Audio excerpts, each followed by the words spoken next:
Hi guys, welcome to Empty Nest Creations. My name is Wendy. I'm the owner and creator here. I just got back from church. It's Wednesday night and I got my maker's box from Sonnet's Garden Blooms. And so I wanted to open this on the video, and then we're going to find out what's in here for this month, and then we'll make some projects with it. So this is my first time. I did get the previous box, but I ordered it late. So this will be my first time getting it when everyone else does. So I want to open it with you guys and we'll see what's in here, and then we'll get some projects done. So hang on, I'm going to move the camera. All right, so we're going to open it up.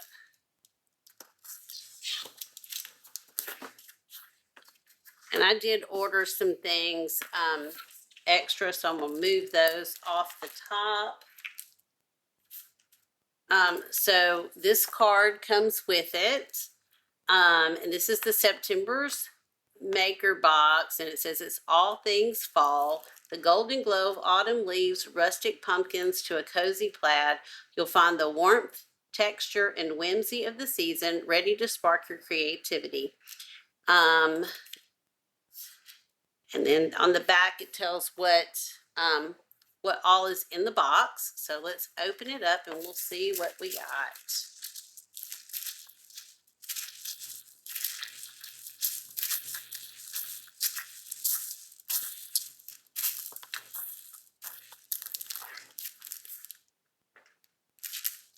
Okay, so this is the Whispers of Fall Roycycled Decoupage paper. Let's see.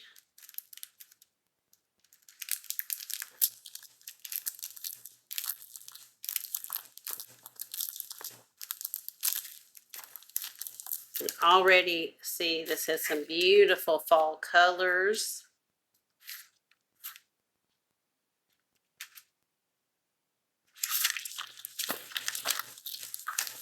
So it's like a fall forest scene. That's one side, and then that's the other side. Beautiful. This will be beautiful for a project. So that is the Whispers of Fall. And then we have this plaid, which is Autumn Hearth Plaid.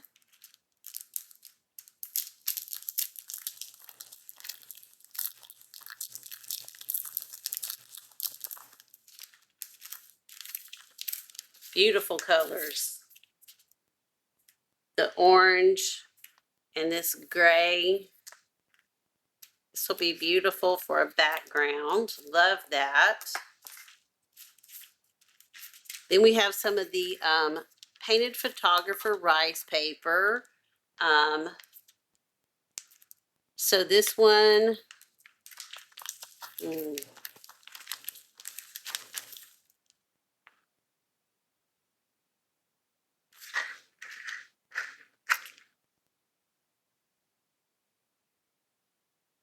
one of them is called Moody Nights, and the other one is called Pumpkin and Fall Views.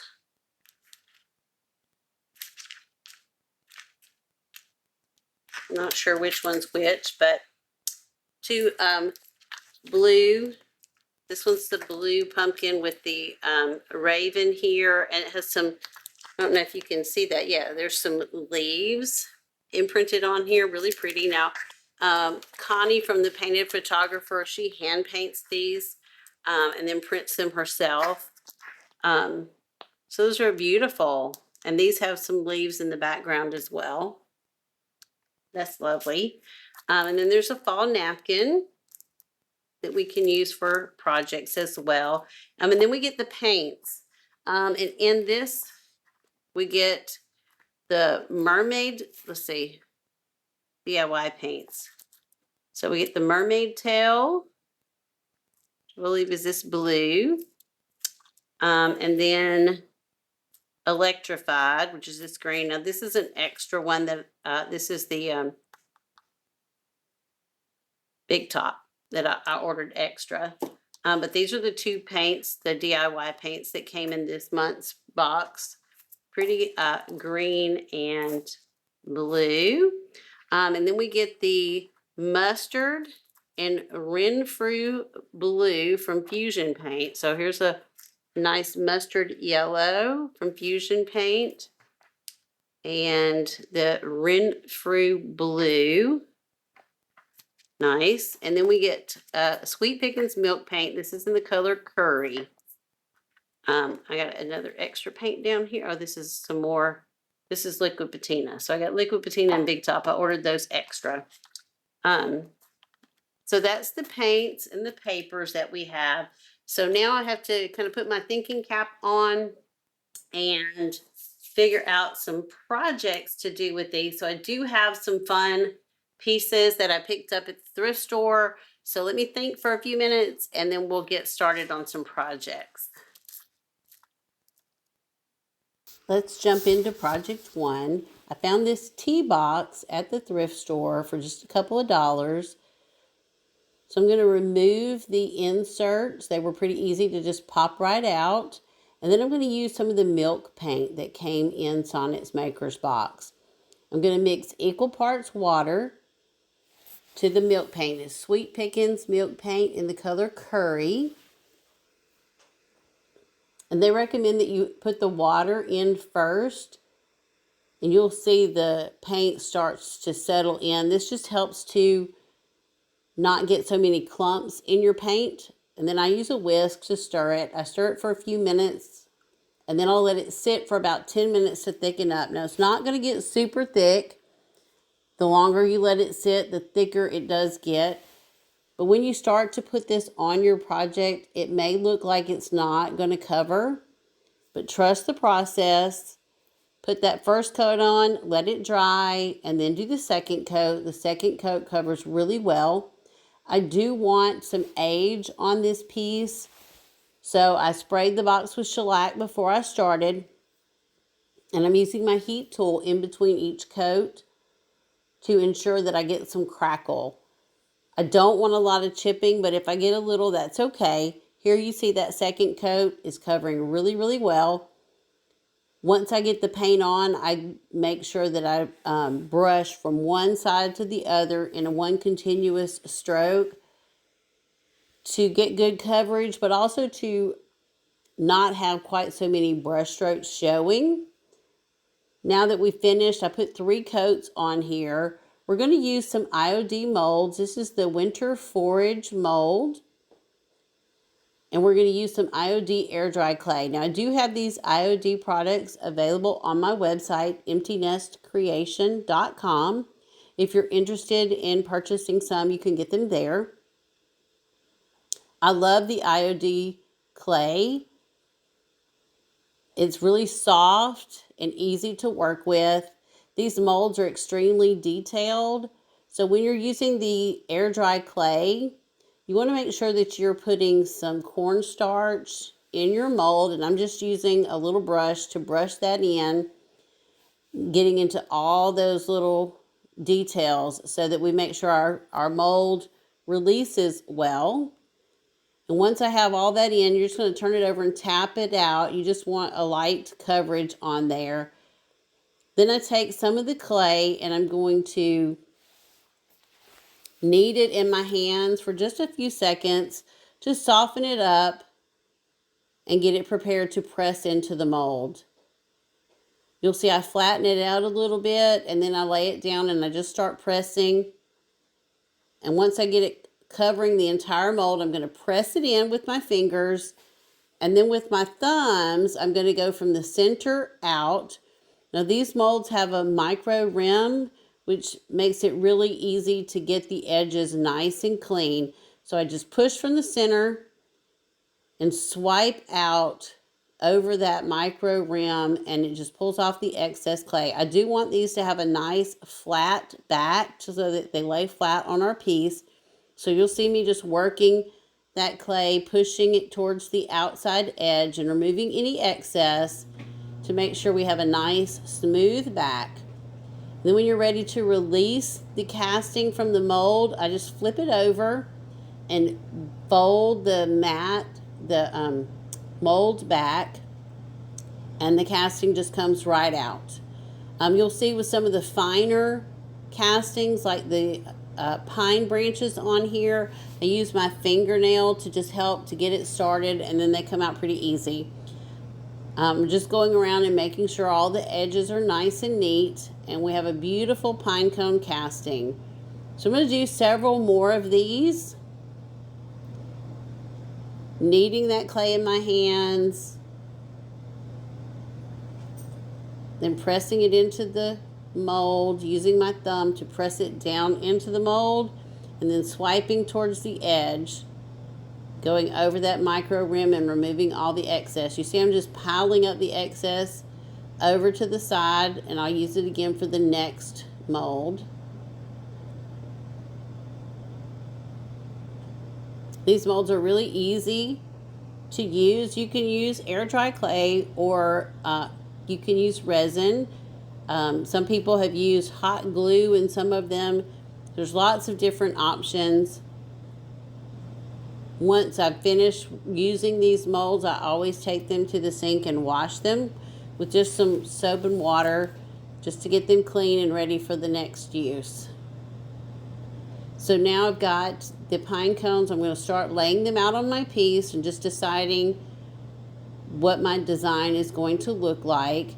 Now I cast 2 of the same pine cones and 1 of the smaller ones, and I'm going to just take a little bit of clay and form it to help rise that pine cone up a little bit so that it doesn't sag in between those others. I want it to look like it's sitting on top.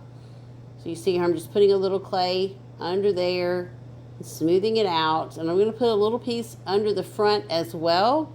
And we're also going to put some greenery pieces under there. We're going to cast some of the pine branches to put under there as well.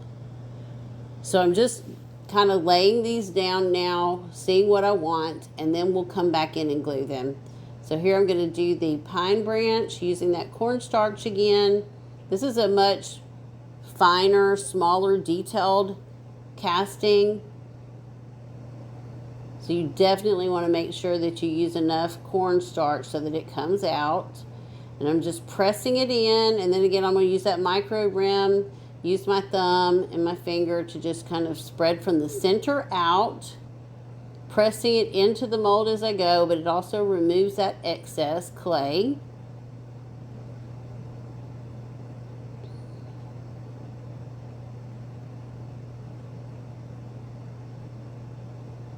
It's fun to work with this air dry clay.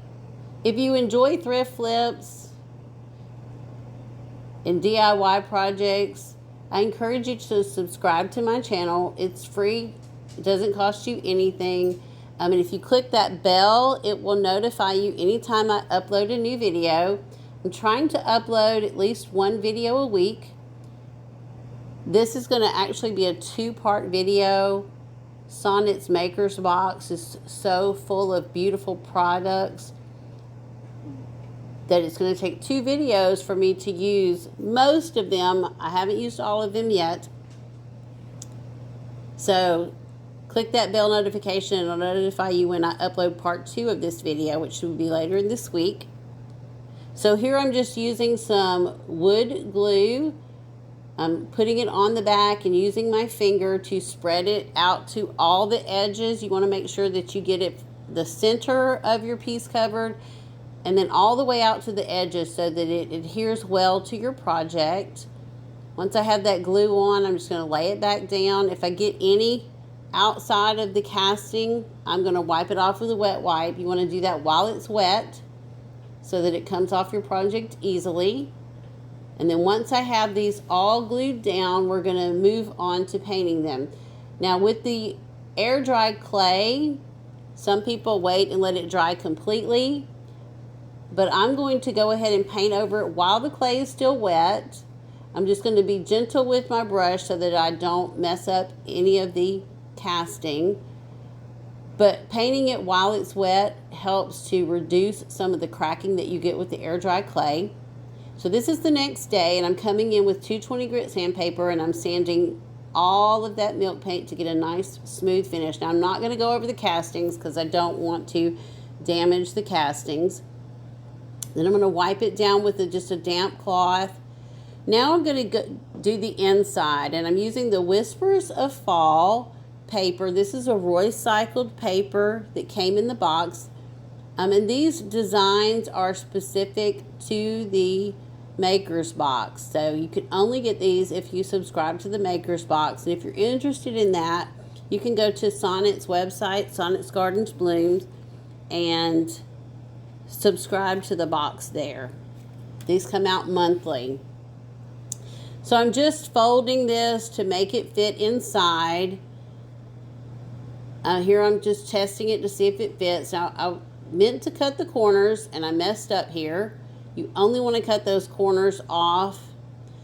I don't know if I would do it this way again. I got some tears in my paper, so I may try a different way the next time I decoupage inside a box. But now I'm just going back in, and I'll use my finger to crease around the bottom to make sure I have a good fit. Now I'm going to come back in and just trim it up so that we can get it put in. I'm going to use DIY's liquid patina as my decoupage medium for this. It works really well on these thinner papers.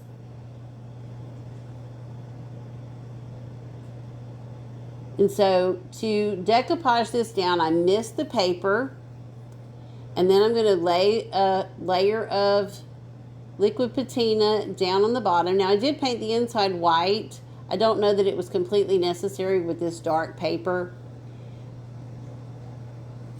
And then I just use my brush to smooth that paper down into that decoupage medium. And this works really well. Wetting the paper helps to not get as many wrinkles in your final product. And it worked really well. I didn't have any wrinkles. Just going around the edges and make sure I get a good adhesion to the surface. Here I am wetting that paper, adding some more liquid patina. And then I'll lay it back down using my brush to smooth it out. Once I have the bottom completely down, I go around and decoupage all the sides. And then I will use the top piece of this paper, the same paper, to decoupage inside the top of the box as well. Once I have it all decoupaged down with the liquid patina, I'm going to let it completely dry. So I'll let it sit overnight and let that completely dry before I sand the edges. You want to make sure that it's completely dry so that you don't tear your paper. Now, this paper is thin, and as I was going around decoupaging this on and pushing into those corners, I did tear it, but it was pretty easy to repair. I just took a small piece of the decoupage paper that I had cut off, and I just used the liquid patina to patch that spot.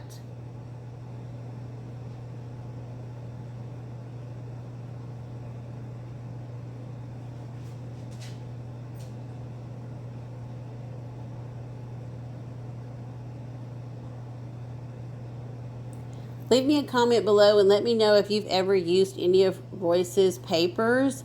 I really love all of her designs. I think they're beautiful.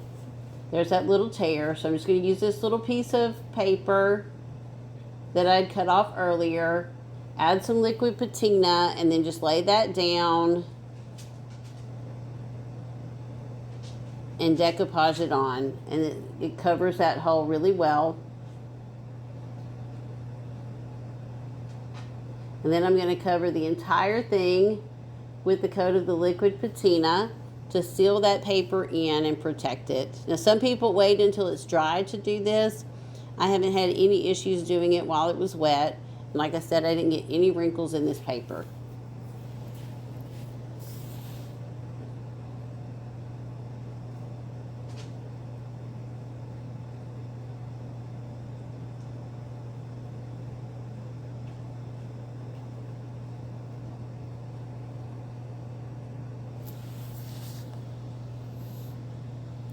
Okay, so now I'm coming in with a 220 grit sandpaper and just sanding over those edges to remove any of that excess paper. And then I go on and decoupage the top.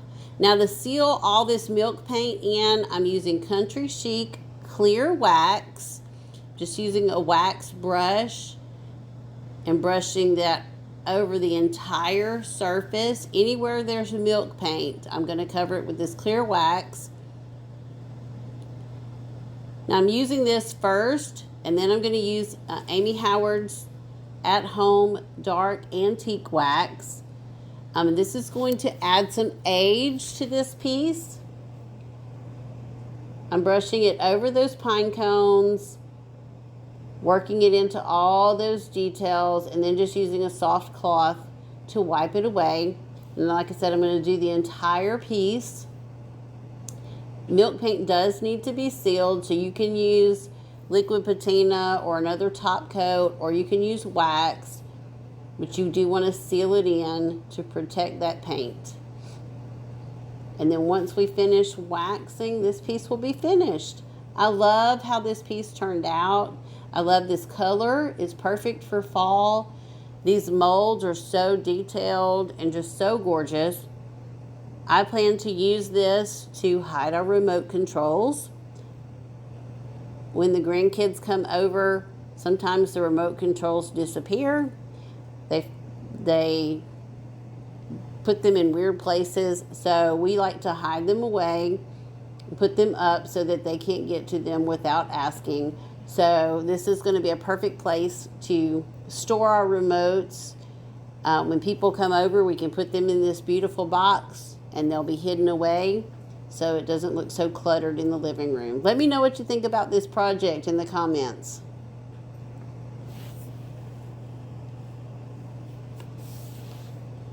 And we're going to move on to project 2. Now this is a wooden basket that I found at the thrift store. It was $1.99. It was a really good buy. The little image on there makes it a little outdated, so we're going to update this, and we're going to use the DIY paint in Mermaid Tail. DIY paint is a clay-based paint, so it does need to be sealed when you're finished, but it's a really thick, heavily pigmented paint, so it covers really well on here. I did about 1.5 coats. I did 1 full coat on the outside and the inside, and then I went back and just touched up little areas that needed some more paint. The majority of it did not. And with this paint, you can use a heat tool to dry it in between coats if you'd like. I generally use a heat tool with any paint to dry it in between. But I'm going to give this a good coat of paint, and then once that's finished, we're going to move on to the next step.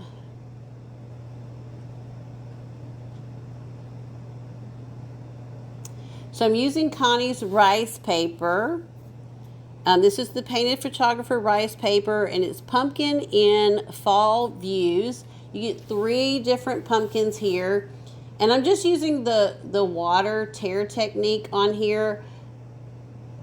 Just going around with the small paintbrush and just some water on it and outlining the little pumpkin and then tearing it around there. This just gives you a nice kind of organic edge instead of having a crisp, clean cut edge. And I'm going to decoupage each of these smaller pumpkins onto my little basket.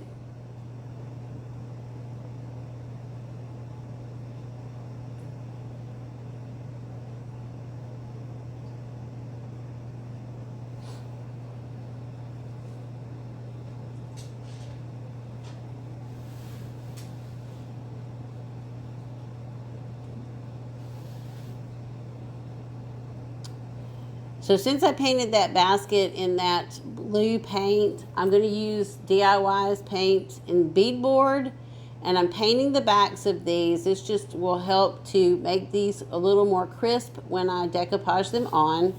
Again, I'm going to use that liquid patina, and I'm just going to decoupage these little pumpkins, one on each side of this basket.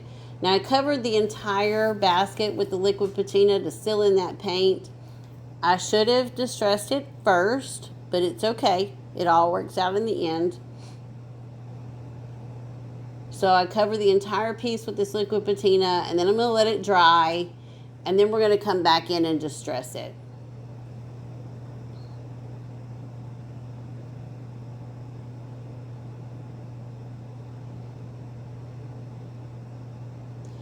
So I'm just using the sandpaper again, sanding off any of that paper that hung over the edge and going around the entire basket and giving it a distressed look. Now I did use a heavier grit sandpaper here because I wanted this to look aged, and I wanted the wax that I'm going to use to really get into some of those scratches and nooks and crannies in this basket.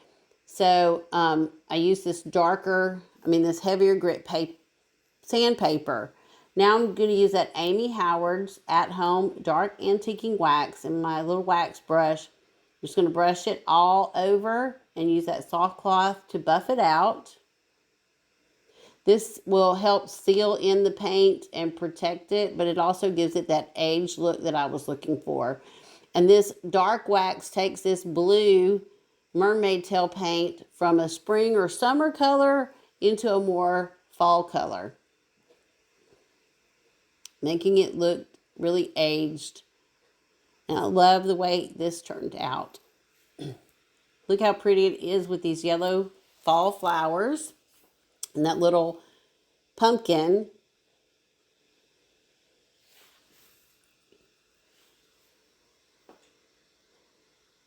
I love how this piece turned out. Let me know in the comments below what you thought about this one. And we're going to move on to project 3. Now this is a little container that I've had for a while, and it hasn't sold in my booth, so I'm going to update it. And I'm using this Fusion Mineral Paint in the color Mustard. Fusion Mineral Paint has a base coat and a top coat built in, so it primes and seals all in one.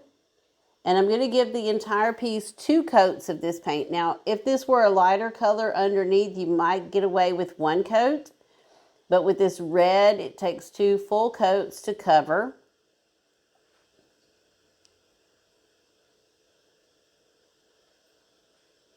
And I'm going to give it 2 good coats.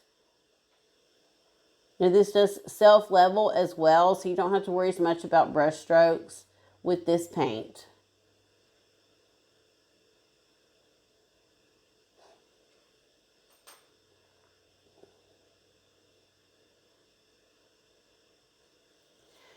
Now I'm going to use an IOD transfer on here. This is the Santa's Hollow transfer book. And it has a lot of images that are fall, kind of neutral. And then there are some Christmas images as well. But this is a really great transfer book to use for several different seasons. So I picked out 2 of these transfers that have birds on them. And the great thing about IOD transfers is you can cut them up and use pieces of them. You don't have to use the entire image the way they have it laid out. You get to pick and choose how you want to lay it out. And they're super simple. You just peel the backing off, lay it down where you want it, and use the transfer tool to rub that image onto your piece.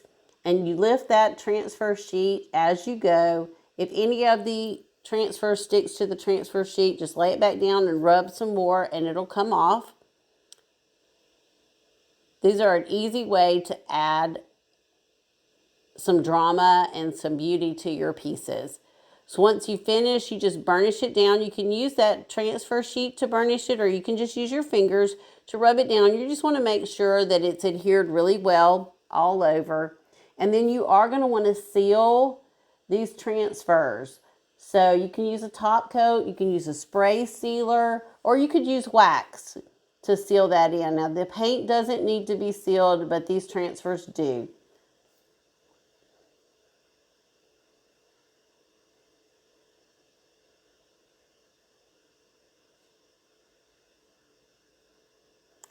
Now these both have a little sign on them that you could add a wording to if you wanted to. It'd be really sweet to add your family name or write blessed or thankful in these little signs. But with that, this project is complete. This one was super, super simple. So I really appreciate you guys spending some of your time with me. I appreciate you watching this video. Remember to give me a like if you enjoyed it. Comment below and let me know which one was your favorite. And stay tuned for part 2 of this video.